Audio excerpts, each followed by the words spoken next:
I won't forget that morning, not if I live to be 100. I counted the men as they marched out of the yard. They'd hardly slept for weeks. We of the CID had slept even less, but the nightmare that kept us awake was all the same nightmare. That's why we weren't surprised when the commissioner asked us up to the conference room for a bit of a talk. He'd talked to us plenty, we knew that. It didn't help any to know what was ahead of us.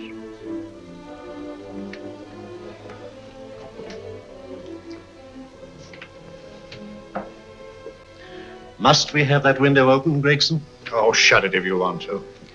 Chief will be in enough of a temper without having a ruddy blast down the back of his neck.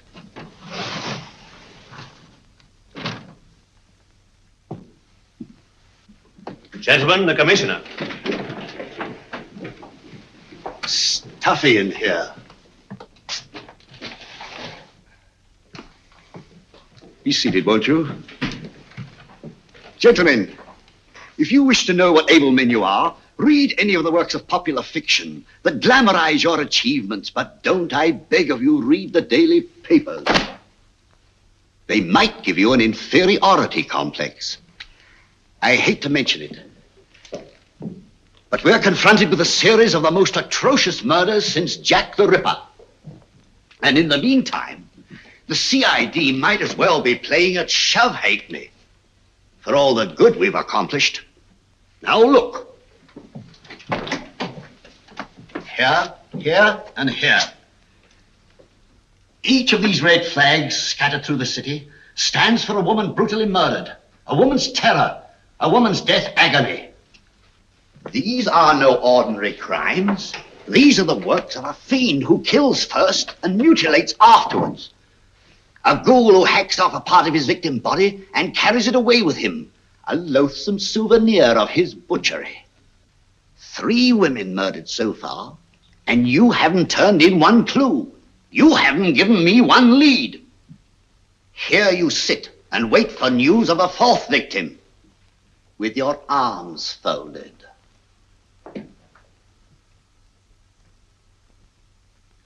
Well, we hadn't long to wait. It was down Lambeth Way where a young woman was hurrying home late last night. She saw something and stopped. It was a constable. He spoke to her and he walked along with her, just in case. He saw her go down the stairway to the basement lodging where she lived. We can only surmise what happened after that.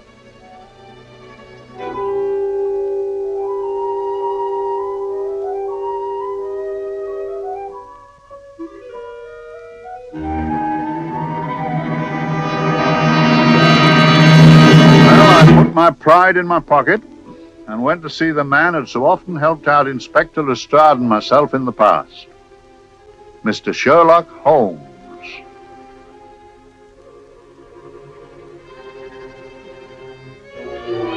If ever a man needed help, I did.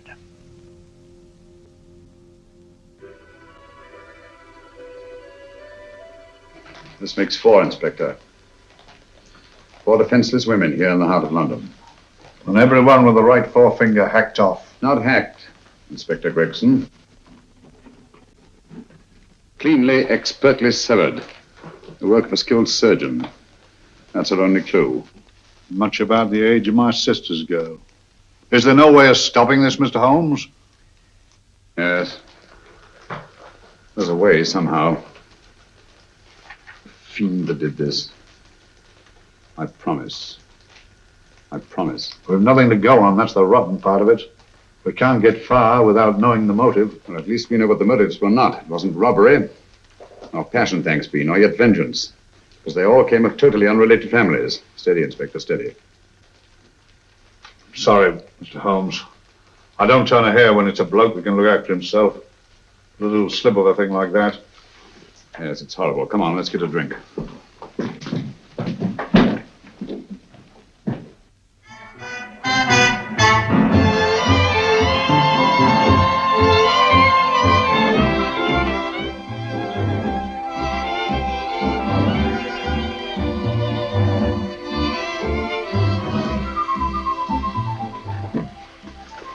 Good evening, Mr. Holmes. Good evening, Vincent. Whiskey and soda, please, and a double for my friend here, Inspector Gregson. Very good, sir. Make mine Irish. Decent of you to give me a hand with this thing, Mr. Holmes. Always a pleasure to be of help to Scotland Yard, Inspector. Little out of my line, looking for a maniac who murders just for the fun of it. Or perhaps just to get a human finger. In all 4 cases, the murderer risked capture by stopping to secure a finger. Well, what for? Who knows? He's just a madman. Perhaps there's method in his madness. If we could just trace those missing fingers. If we could just drain the English Channel, we might find a penny. Huh? Oh, thank you. You may keep those, Mr. Holmes. Thank you.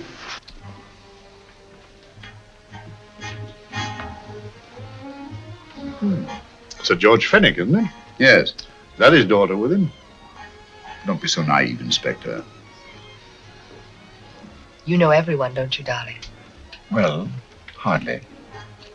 A week ago, I didn't know you. A week. How fast it's gone.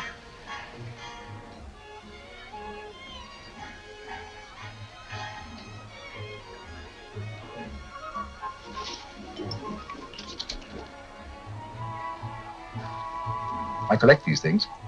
How very quaint of you. Shall we go? Yes.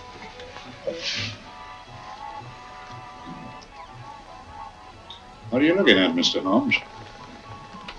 Looking at a very handsome woman. Not for want of the purple, but giving an excellent imitation. Would you like to come to my flat for a nightcap? Lovely idea. Yes, isn't it?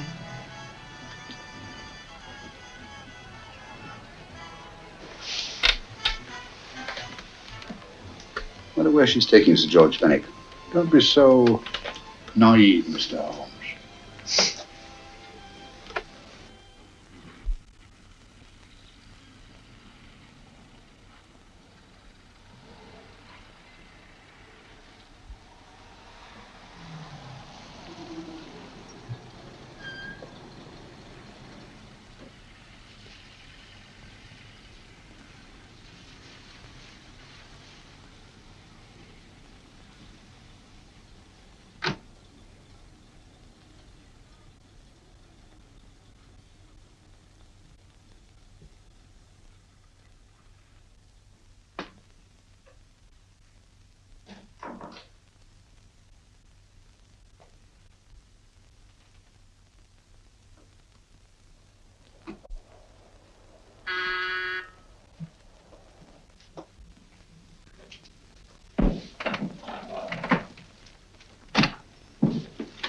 Good evening, Mum. Hello, Grandon. Any messages? No, Mum.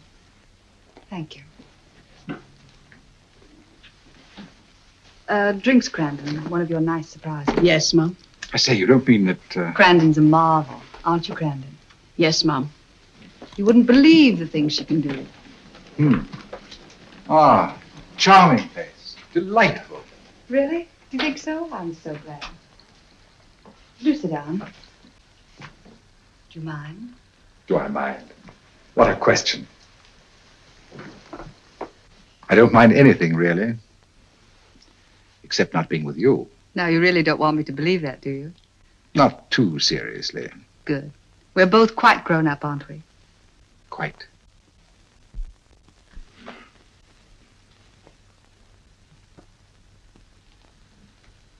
You're a treasure, Grandon.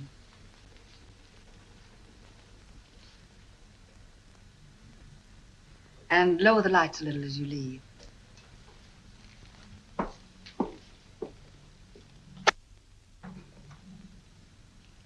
I prefer a more flattering light. In any light, you'd be... Would I? And don't you know it? Perhaps I do.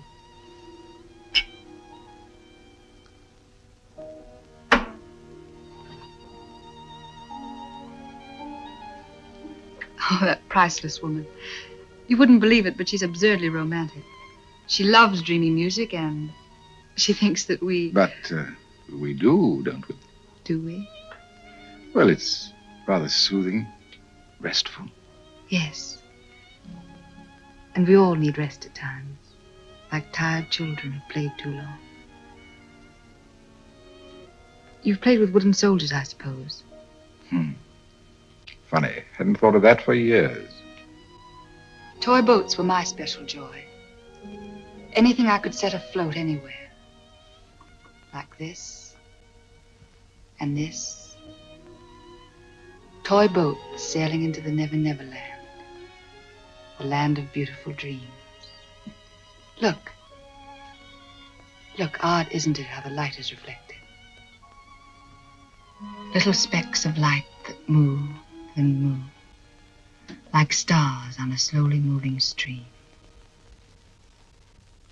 You know, Holmes, I'm very sensitive to atmosphere. No? Yes, I can tell by the feel of this room there's been a murder committed here. It may interest you to know, my dear fellow, it was the other side of that door at the foot of the stairs that the poor girl was murdered. If only I could find it. Find what? The one thing these unfortunate victims have in common that might give us a motive for these murders. There must be something. Another Jack the Ripper, if you ask me, a homicidal maniac. No, Watson. In the case of Jack the Ripper, there was one thing in common. His victims were all from one walk of life, living in the same section of the city. In this case, the murderer chooses his victims from all walks of life and from different sections of the city. No, my dear fellow, this is not the work of a homicidal maniac. It's something infinitely more sinister. Give me the creeps. What on earth are you talking about?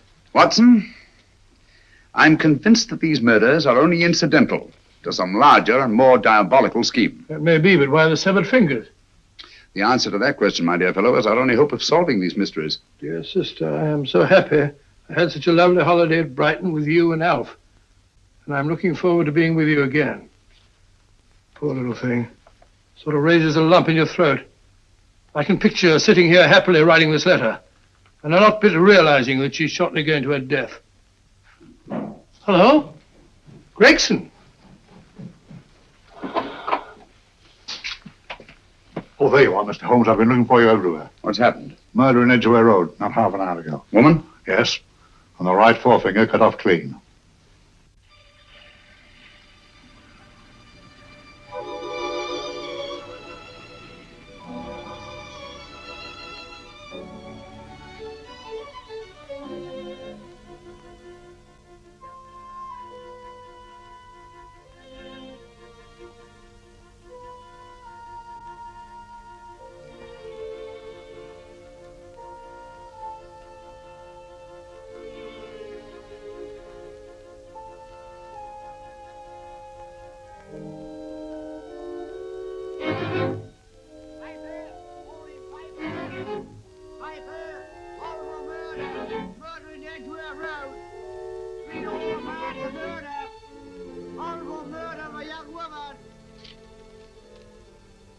Get your papers!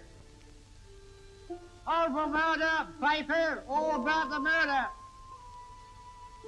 Morning paper, all about the murder, paper, all for murder. Another young woman found murdered, paper, sir. All for murder, paper, paper, read all about it. Get your paper, murder in Edgware Road.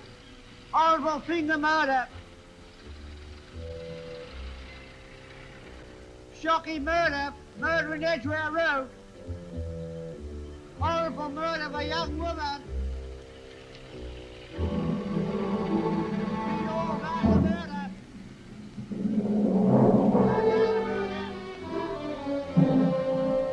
Only fancy, Mum. There's been another of those horrible murders. Dear, dear, how shocking. Yes, Mum. I really don't feel quite safe here myself. Oh, dear.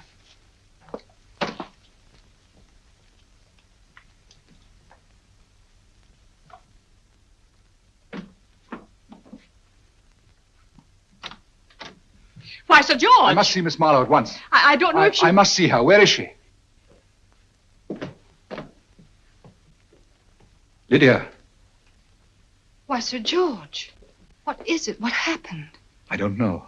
You'll have to help me. You've got to help me. But I don't understand. Listen, I woke up a few minutes ago in a cheap boarding house off Edgware Road. I don't know how I came there. I don't know when. The last thing I remember is being here with you. Calm yourself, Sir George. When did I leave here? Well, it was about It was 10:45, Mum. Precisely. You seemed, forgive me, just a little distressed. Detached, not interested. I thought I'd said something to offend you. I don't remember.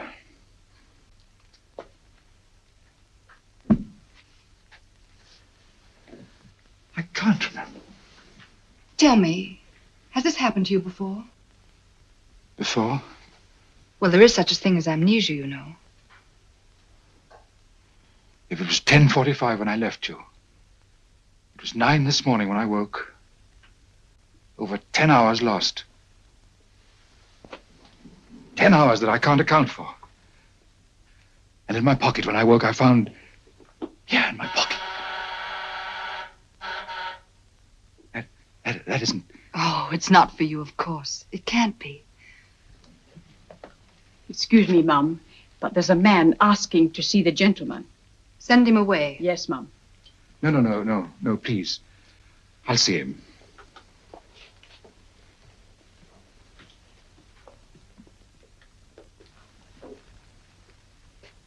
Well? Delightful room. Not much like the place you woke up in this morning. You followed me here? Yes. Are you a detective? Oh, no. Quite the contrary. Don't be afraid, Sir George. You know my name? Oh, yes. A very old and highly honored name.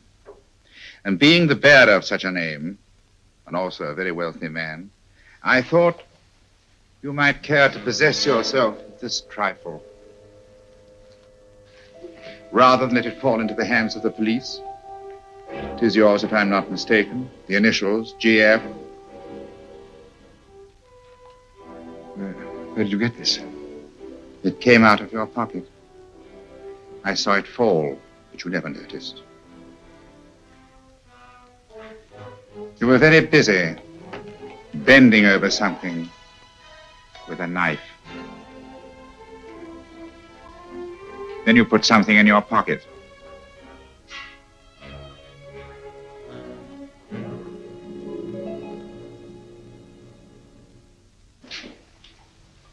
Come along, Holmes, come along. How many more times must I tell you? You're missing a treat. This is delicious. Little jam tarts to follow. Aren't you tempted? You and your flesh pots. They tell me that fish is good for the brain. Brains haven't any. You realize that a whole day and a night have gone by since that bestial affair in Edgware Road? I'm as much in the dark as ever.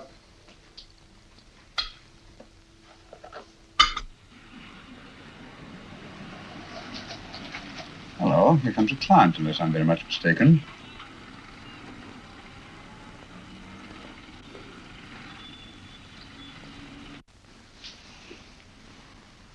Well, attractive. Very attractive.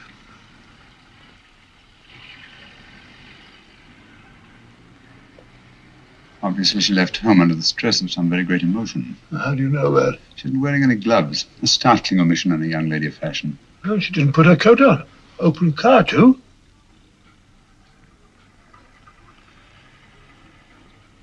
Furthermore, there's something in that bag she wants to show me. What makes you say that? The bag doesn't match her dress, indicating it was picked for size rather than style, to accommodate some bulky object. You amaze me, Holmes. Elementary, my dear fellow.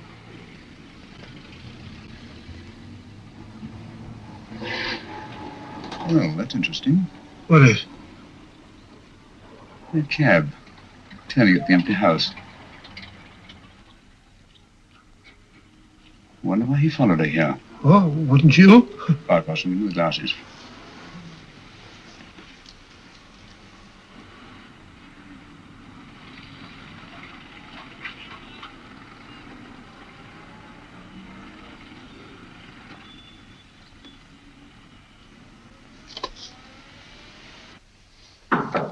Well, we shall soon know. Yes, Mrs. Hudson? It's a young lady, sir. Most urgent. Ask her to come in. Go right in, miss. Mr. Holmes? Yes, this is my friend, Dr. Watson. How do you do? How do you do? Mr. Holmes, you must excuse me, please. Yes, well, won't you sit down? Come along. May I? It's quite all right. Thank you.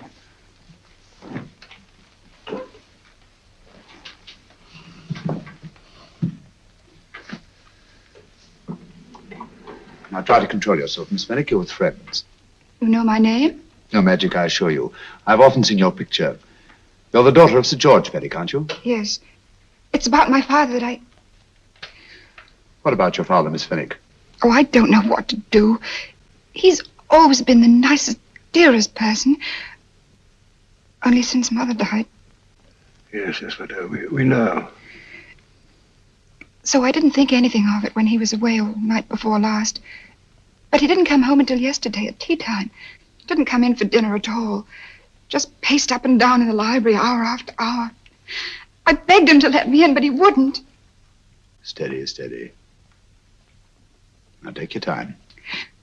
I couldn't sleep a wink last night. Then I started hearing things. Hearing things? What sort of things? I heard someone in the garden underneath my window. Then I saw a figure moving down the garden path. And I recognized my father. Stealing through his own garden like a thief.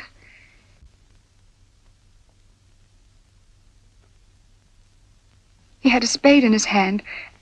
And he stopped by the greenhouse where he started to dig. This morning, at daybreak, I stole out into the garden and found this.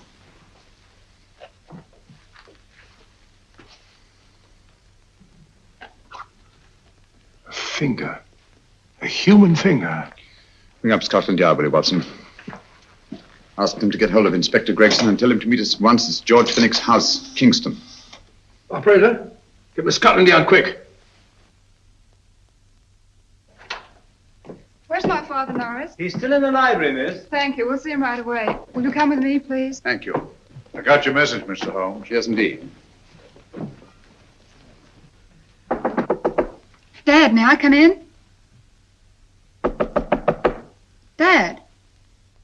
It's funny. He doesn't answer. You mind? Please do. Thank you. Watson, quick. Oh, Come along, no, my dear. no. Take charge, Miss Fenwick, please. Sorry, sir. Now, miss, please. Please come along with me.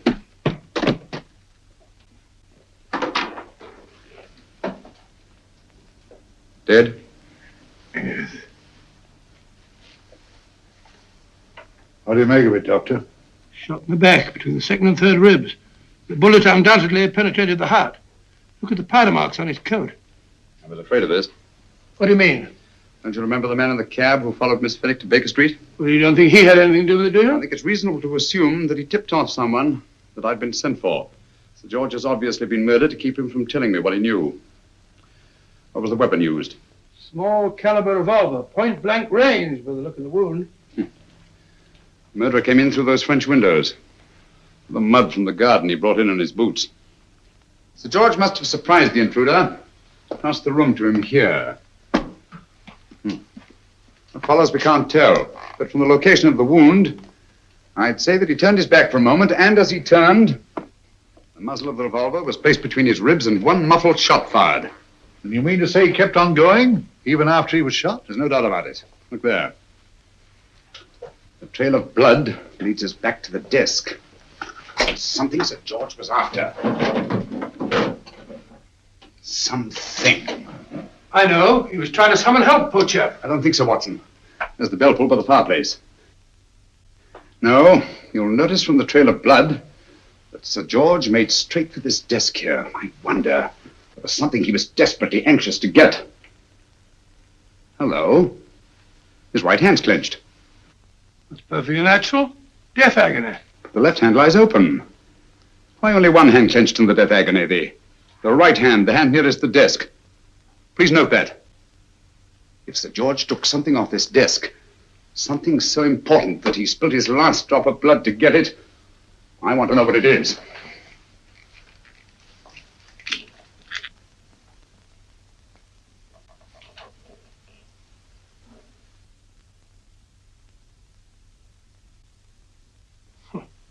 Nothing but an ordinary match folder. Where does that lead us? I imagine to something very important, Gregson. This match folder's from Pembroke House. Why shouldn't it be? He was there, you know. We saw him yesterday. Yes, but the effort he made after he was shot to get hold of this match folder. It's just possible he wanted someone to remember Pembroke House. He may have wished to recall it to someone who saw him there. Someone who, like ourselves, saw him with a woman.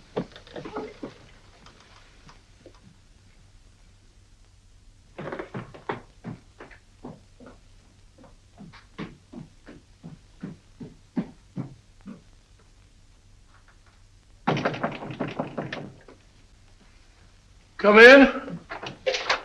Oh, Dr. Watson, this came by hand for Mr. Holmes not 10 minutes ago. Thank you, Mrs. Hudson. That would be the report from Sir George's bank. Report from Sir George. Oh, really? Don't you remember his daughter told us that he'd just closed his account? Had it looked into at once.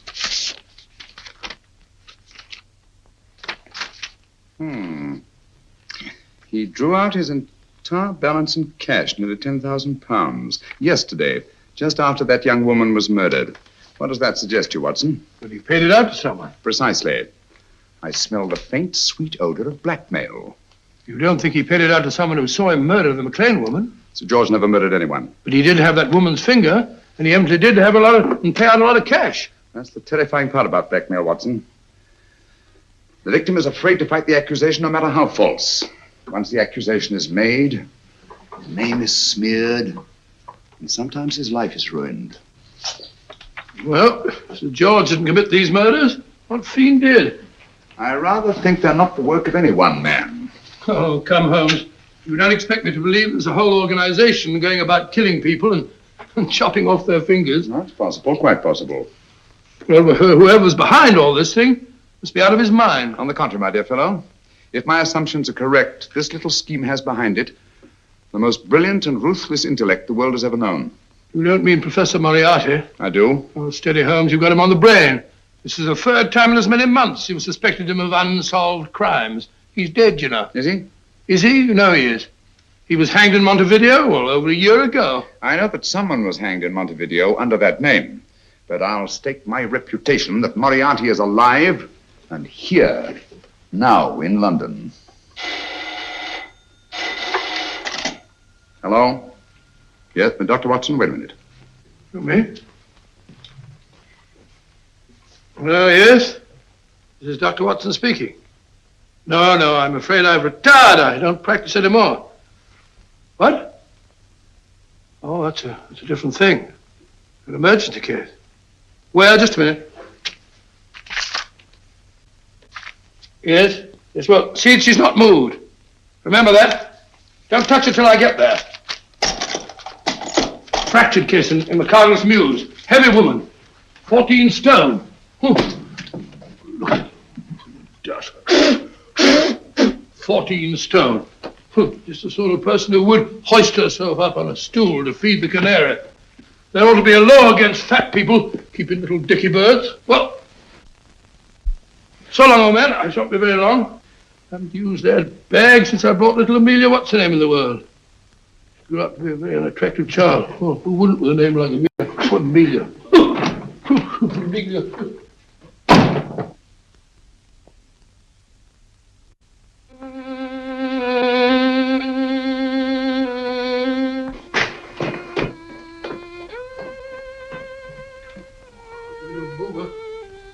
People are so stupid about accidents.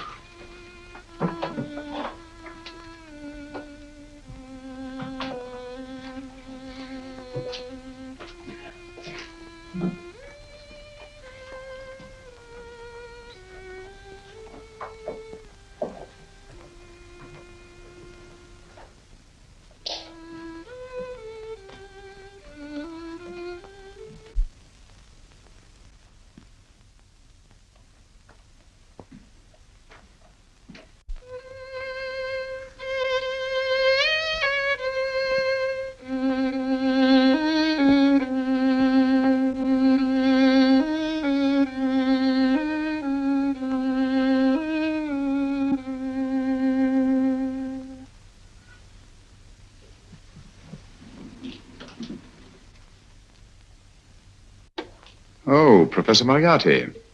Not that I wish to appear inquisitive, but to what am I indebted for the pleasure of this visit? Scotland Yard will be interested. It's very convenient for me to have Scotland Yard think that I'm still dead in Montevideo. I never dreamed of fooling you. Thank you. The thought occurs to me, Mr. Holmes, that there are some advantages in living within the law. You are very comfortably fixed here, aren't you? As I get on in life, the little comforts appeal to me more and more. Oh, I beg your pardon. Won't you sit down? Thank you.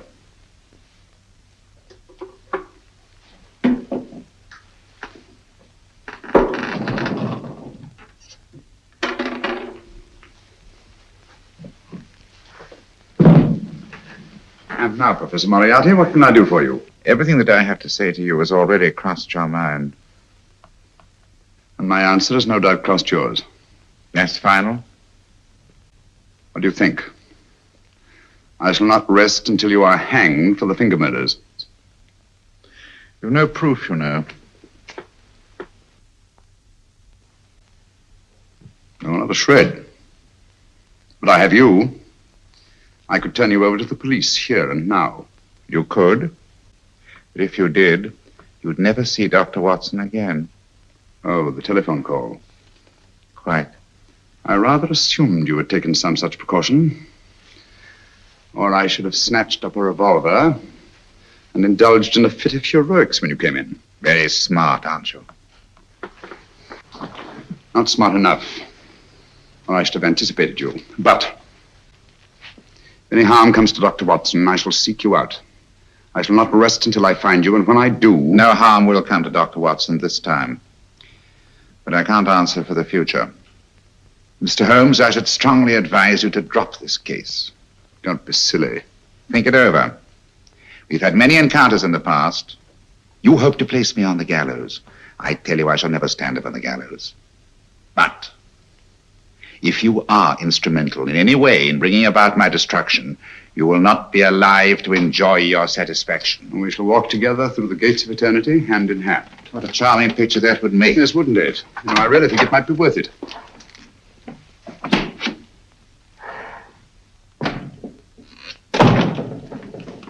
Shoelaces, Governor? Tuppence a pair.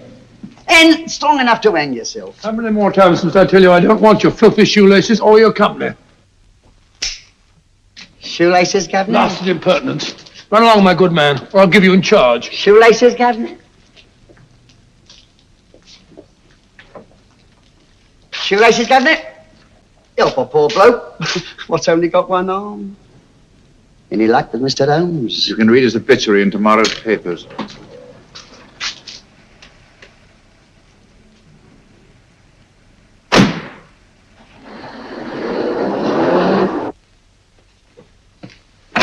Oh, there you are, Watson. Come in.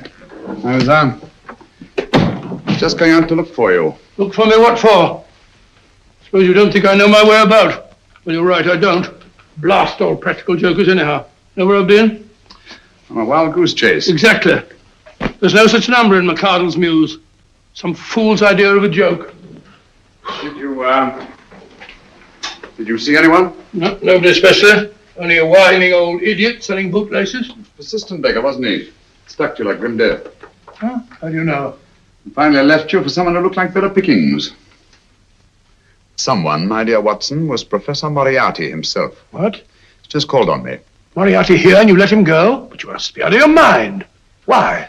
Well, he bluffed me into believing that he was holding a friend of mine as hostage. Friend of yours who? Oh, nobody very important, just a fat, lazy fellow. Medical man, I believe. Medical man? Do I know him? Yes, I think you do. A fellow by the name of Watson. Watson, never heard. Who, me? I'm afraid so, old fellow. Your street hawker's job was to do away with you in a certain contingency. And you let Moriarty go? Because of me? I had no choice. I can't afford to lose you, old fellow. Well, it's very decent of the old chap, I must say, but... I wish you'd nabbed him. We shall, never fear. I know the motive for the finger murders. All I have to find out now is the method used with the blackmail victims. Method? Yes. How does Moriarty get them to the scene of the crime? How does he plant those severed fingers on them? And how does he scare them into believing that they may have committed those atrocious murders themselves? Curious.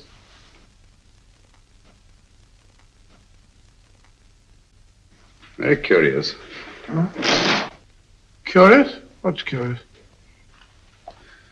That window in the empty house across the street. First floor front. Huh? What's wrong with it? It's open. Why shouldn't it be open? Well, it wasn't open half an hour ago. I'll stake my life on that. Oh, it's not our business. Let it stay open. I wonder if you'd go over, old fellow, and see what's the matter. Trespassing. Against the law. Very well, I'll go myself. Oh, well, if you're going to put it like that, ridiculous waste of time. Going about shutting windows at this hour of the night. Yeah, you better take this torch. Well, take what? Dignified job for a doctor. Dr. Watson, the torchbearer. And what do you propose to do? Sit in a comfortable chair, I suppose, and read a good book? That's a very good idea. Yes, very good idea. While I play night watchman, you have a nice read. Mm-hmm. Good night. Have a good time. Have a good time. What do you mean, have a good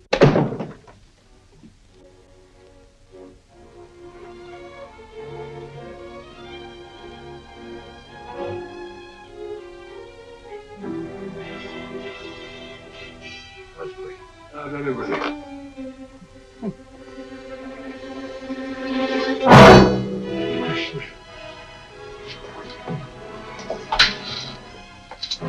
What on earth is this for?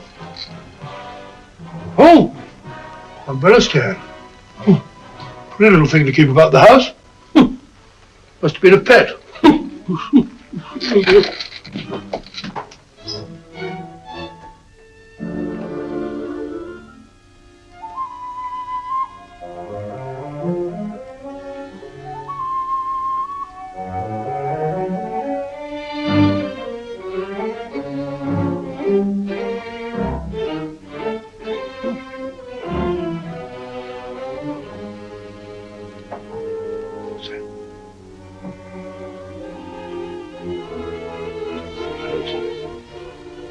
Rat rubber. This was oh.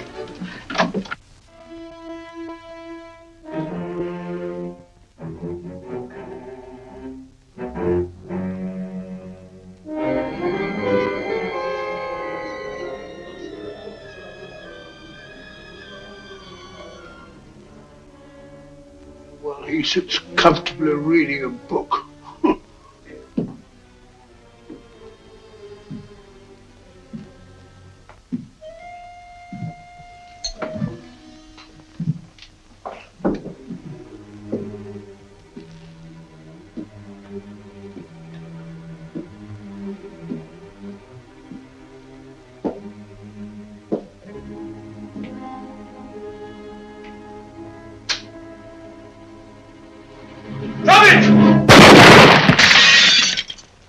He killed Holmes! He killed Sherlock! Watson. You? But I saw him shoot you a second ago. Not me, my dear fellow. Merely the bust of Julius Caesar. Incidentally, you may have noticed that all through the ages, prominent men have prominent noses. Shh. Oh, I'm afraid we're in for terrible trouble again with Mrs. Hudson. Windows smashed, plaster all over the floor. Get up, you.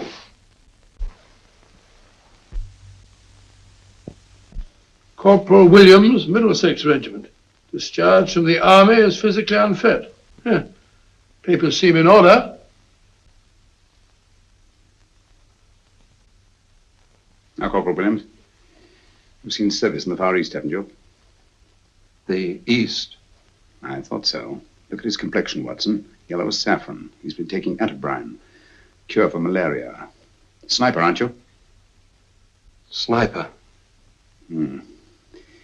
Why did you try to kill me? I had to kill him. I had to. Oh, snap out of it. Stop it, Watson. He's shamming. No, he isn't. Who told you to kill me? She told me. She told you? She told me I couldn't miss. Well, luckily you did miss, you murderer. He isn't a murderer, Watson. Listen, Corporal Williams. She told you you had to do it, didn't she?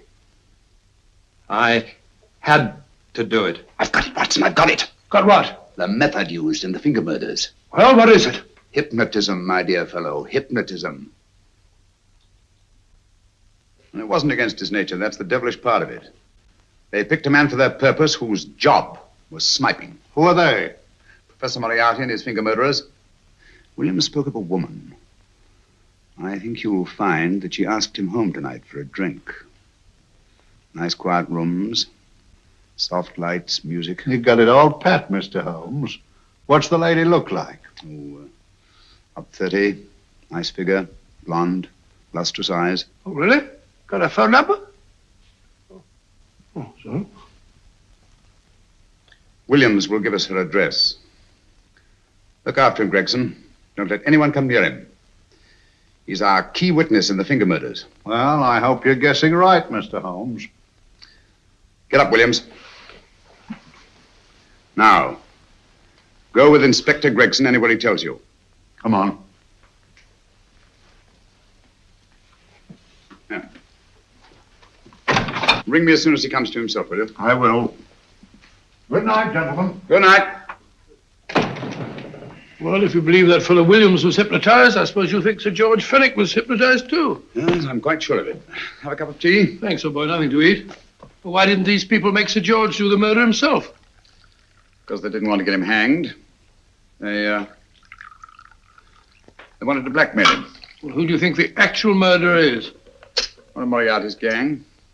A diabolically simple technique. Kill a woman. Yes. But why cut off the fingers? My dear fellow, don't you understand? The severed finger is what links the blackmail victim to the murder. He wakes, finds the grisly thing in his pocket. He doesn't know how he got there. He's no idea that he's been hypnotized. For all he knows, he may have committed the atrocious crime during some dreadful lapse of sanity. In that state, when he's utterly demoralized, the blackmailers take over. Is that it? Undoubtedly. You see, they swear that they saw him commit the murder. And being human, the victim will pay anything rather than stand trial on a charge that will make his very name loathsome. Oh, it all fits in if you believe in hypnotism. The only possible explanation. You think the hypnotist is that woman with the blonde hair and the lustrous eyes, the woman you invented? I didn't invent her. I saw her. What on earth are you talking about? That woman, my dear Watson, was with Sir George when he left Pembroke House. I saw her there. I shall see her again, and Williams will lead me to her. That's why it's so important to keep him safe. He will identify her.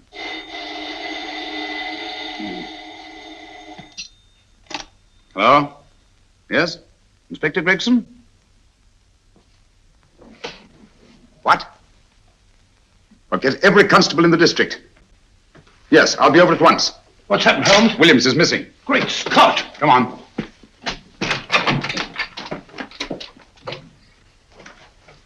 Lorry crashed into Gregson's car. During the confusion, Williams disappeared. Escaped, eh? No, kidnapped. To keep him from talking when he came to. You don't think that Moriarty... Moriarty? Anything is possible.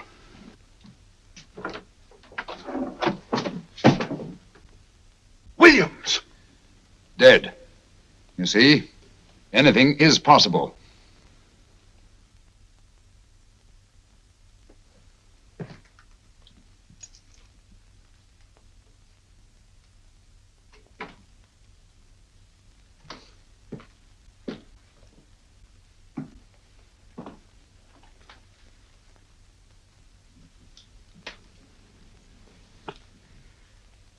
Oh, good morning, Professor Moriarty. You startled me. I'm dressing another dolly, a dear little nurse. Is there anything wrong with your finger? Just a splinter. Nasty thing, splinters. Most trying. One can't be too careful, but I'll get it out for you. I have the very instrument to help you.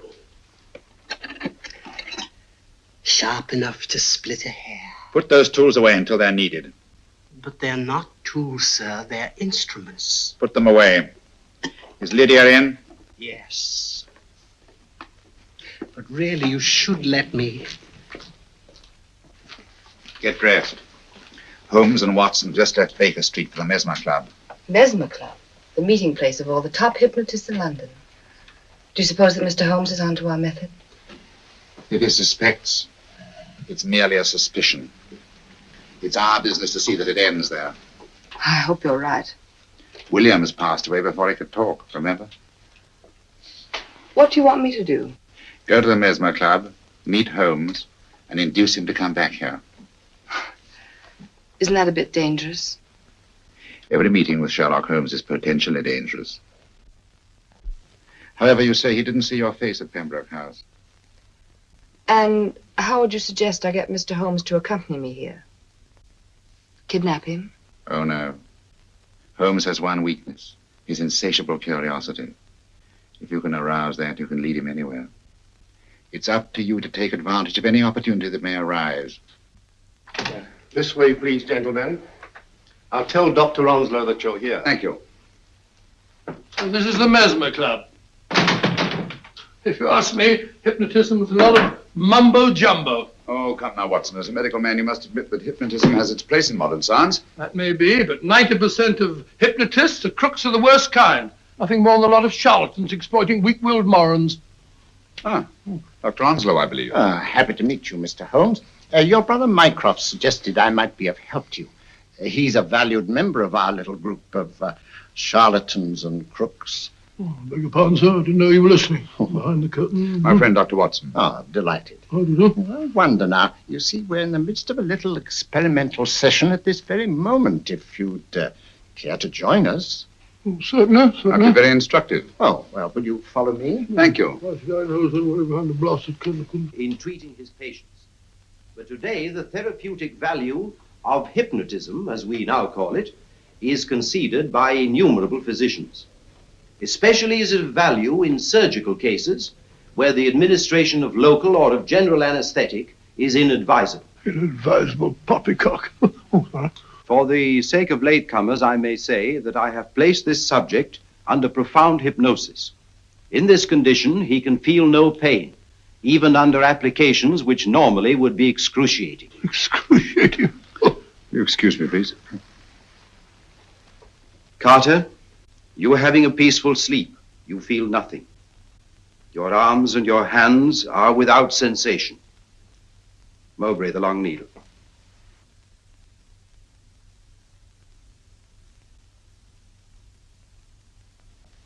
Carter, give me your right hand.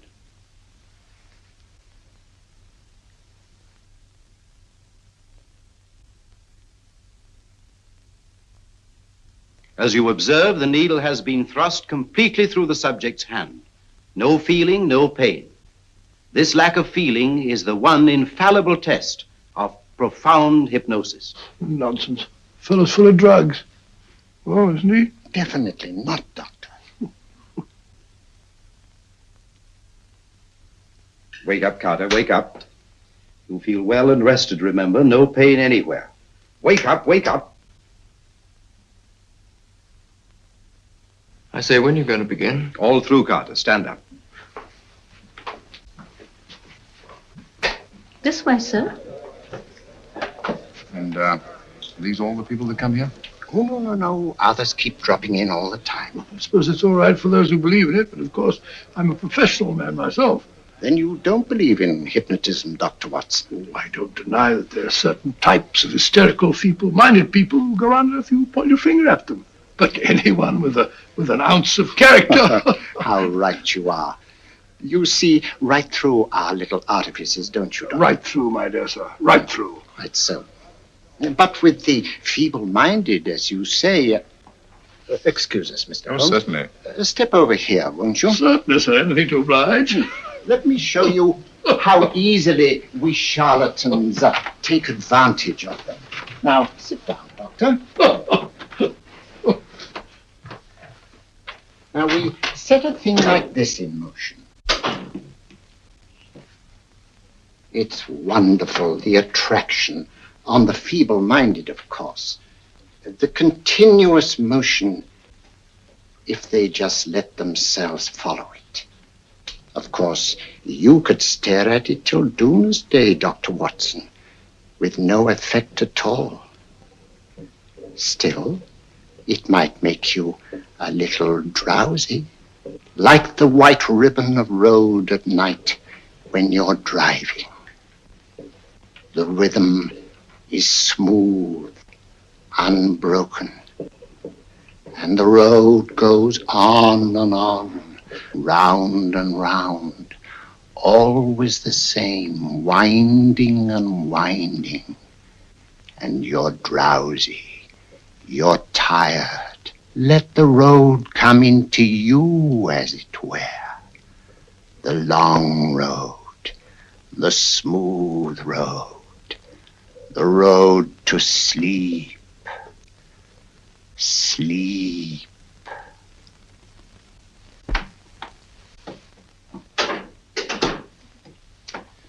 Open your eyes. Stand up. Turn around. And now, Dr. Watson, you're on a holiday in Scotland. The country is amazingly beautiful. We're coming to a stream. It isn't deep. Better take your shoes and socks off.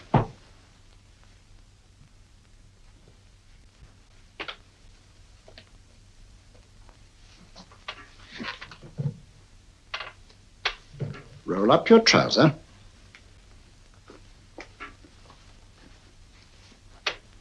That will do. The other leg is waterproof. Turn around. Mind the pedals.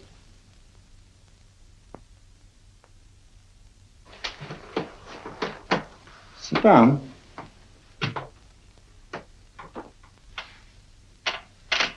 Wake up now.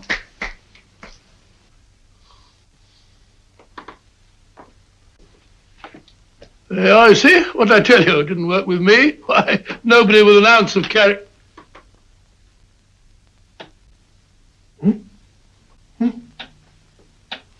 I think you'll need these.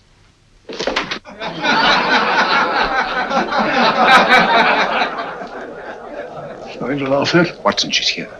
Oh, the woman you're looking for? Yes, I'm going to meet her. Perhaps I can induce her to take me to Moriarty. Do you think it's wise, Holmes? May not be wise, but it's essential. After all, I've held me on with Moriarty in the past. But isn't it dangerous? She might be a hypnotist. My will isn't stronger than hers. I deserve to be hypnotized. I feel I must protest, Dr. Onslow. I was told this was a gathering of serious students of a great science, and I find myself in a company of buffoons. Oh, my dear madam. Elliot's and Esdale brave. Were those men martyrs for the truth, that you may laugh over your childish, cruel tricks? I must say I'm in complete agreement with you, madam. This was most unnecessary performance, Dr. Onslow. Beg your pardon, sir. My name is Holmes, Sherlock Holmes. At your service, madam. Thank you, Mr. Holmes. I'm afraid I've created a rather embarrassing situation. But you see, I'm interested in the serious study of hypnotism. So am I, too. Perhaps we have something in common, Mr. Holmes. Perhaps we have. Would you join me for a cocktail at Pembroke House? I should be delighted.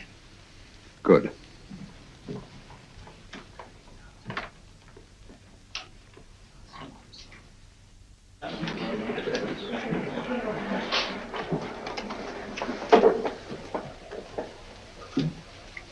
Thank you. I didn't know there was such a pleasant place in London. It was so nice of you to suggest our coming here. I thought a little pick-me-up would do us good. You mean you thought I looked... I like the way you look. Thank you. I suppose I did lose my head a little at the Mesmer Club. But you see, hypnotism is almost a religion with me. I know so well what it can do to help, heal. And I can't bear to see it used for trivial purposes. I know very little about it. That's why I went to the Mesmer Club. You see, I'm rather puzzled just now with the case that I'm working on. How fascinating. Tell me about it. It's the murder of Sir George Fenwick. Fenwick? Who's he? Quite a well-known figure. Odd now I come to think of it. Last time I saw Sir George was here at Pembroke House. Strange. Yes, isn't it? He was sitting, I believe he was sitting at this very table. Cigarette? Thanks. Do go on. There was a charming lady with him. He was lighting a cigarette.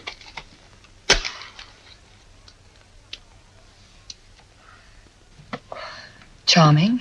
Did you see her face? No worse like. Merely her back. How unenterprising of you. Yes, wasn't it? Afraid I'm getting a little older. I shouldn't say so. That's nice of you. Still, the first time in my life, I've got hold of a case that's beyond me. I'm actually losing sleep over it. You know, Mr. Holmes, I believe I could help you. Really? I should be very grateful. You're amused. Oh, merely skeptical. How would you go about it? I've used hypnotism more than once in healing. Not for profit. I'm not a professional. But I do think I could help you. If you'd care to... I can't think of a pleasanter experience.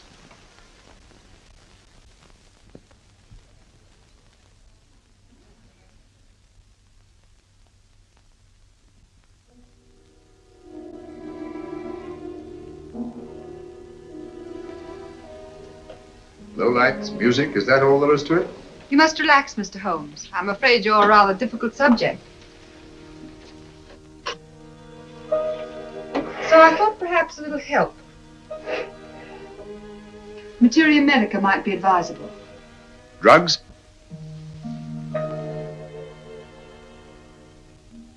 No, I'd rather not, if you don't mind. As a matter of fact, I'd rather not myself. But Schrenk-Notzing he practiced in Munich, you know. Believed it the best means for difficult subjects. Do you mind? Well, as a matter of fact, I don't approve of sedatives. Just as you wish. We don't have to go on with this at all, you know. Wait a minute. Wait a minute. All right. I'll take a chance. It's really quite harmless. What is it? Cannabis japonica, an oriental soporific. You'll need water.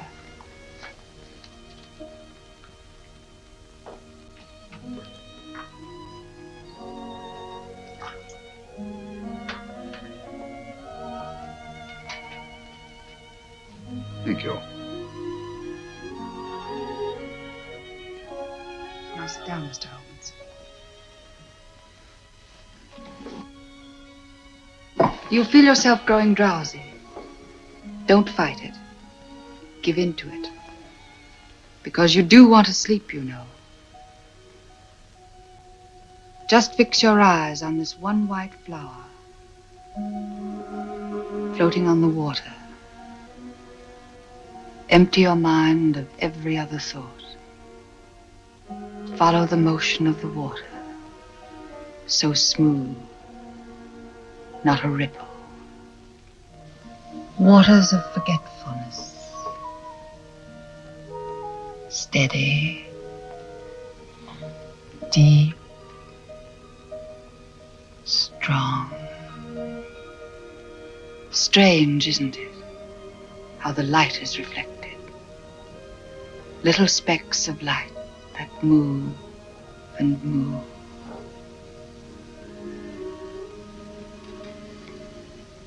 It's restful here. It's peaceful. It's friendly. And you're very close to finding what you're looking for. You'll find them soon now. The guilty ones. When you're rested, gentle waters closing over you. Steady, deep, strong. Drawing you down, down,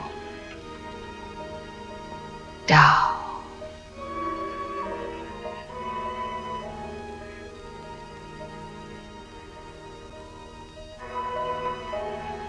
Sleep. Sleep. Sleep.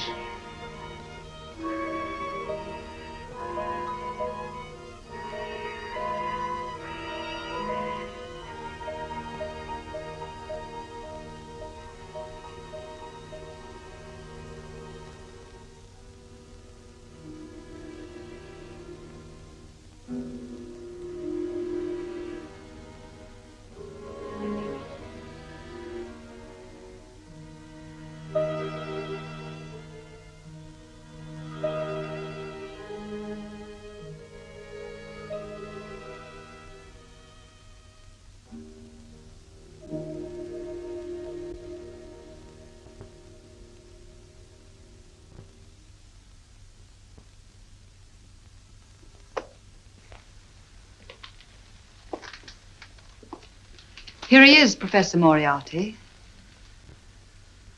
Stand up, Mr. Holmes.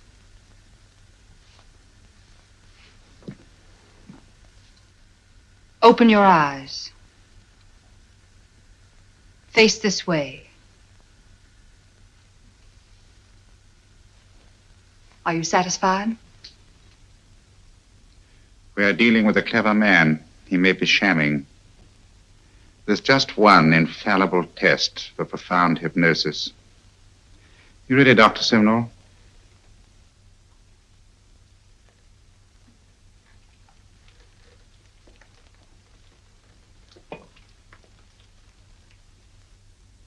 That will do, Doctor. He couldn't fake insensibility to the knife. I congratulate you, Lydia. Turn round, Mr. Holmes. Now walk to the desk.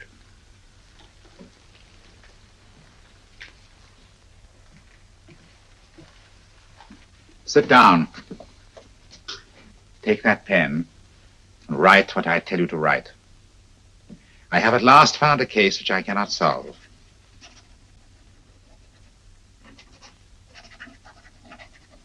I have outlived my usefulness. Therefore, I have decided to end my life.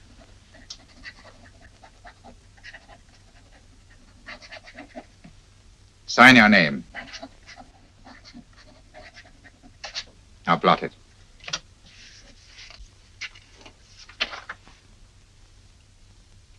Fold it up and put it in your pocket. Come, Mr. Sherlock Holmes. Go out onto the terrace. But it won't look like suicide, sir. I'm sorry, but Mr. Holmes' injuries must all be self-inflicted. Let's walk a little, Mr. Holmes. It's so pleasant here in the garden. Just step up here onto the terrace. It's a nice, broad terrace. Now turn to the left and walk slowly to the end of the terrace.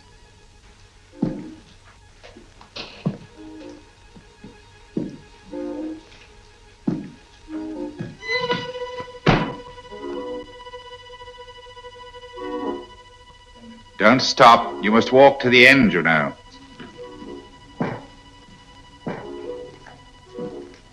The end leads to an open doorway. You can pass through it in perfect safety.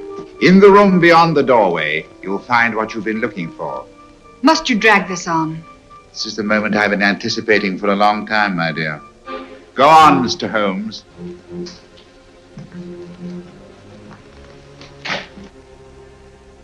Through the open doorway, you will find the man responsible for the finger murders and the death of Sir George Fenwick.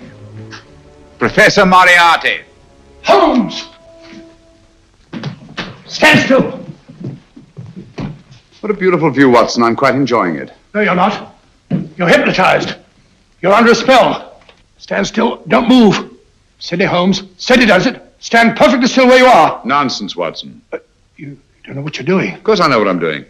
You mean you're not hypnotized? Certainly not. Then get off the wall, you idiot. Oh, look out! Holmes! Oh, dear fellow. What were you doing up there? Holding the fort until you arrived. What kept you? Well, I ran into a spot of trouble on my way to Scotland Yard. I was arrested for exceeding the speed limit. Your luck seems to hold, Mr. Holmes. I'd hardly call it luck, Professor. You see, I substituted a drug of my own for the one that this dear lady pressed on me. You are clever, aren't you? A drug that, although it leaves the subject conscious, renders him quite insensitive to pain. That accounted for my lack of reaction to Dr. Simnel's knife. Well, Gregson, quite an impressive haul. Even Inspector Lestrade himself couldn't have done any better. Thanks, Mr. Holmes. Take him away. All right, put her in the van. I was right, Mr. Holmes. You are a difficult subject. Thank you. And now, Professor, our score is settled. Au revoir until I see you on the gallows. The rope has not been made that'll go around my neck. Come on.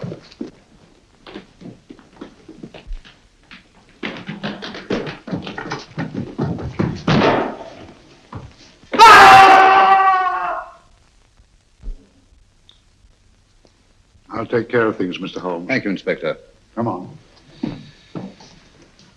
An evil man, Holmes, but what a horrible death. Better than he deserved. What are you thinking of? I'm thinking of all the women who can come and go in safety in the streets of London tonight. The stars keep watch in the heavens. And in our own little way, we too, old friend, are privileged to watch over our city.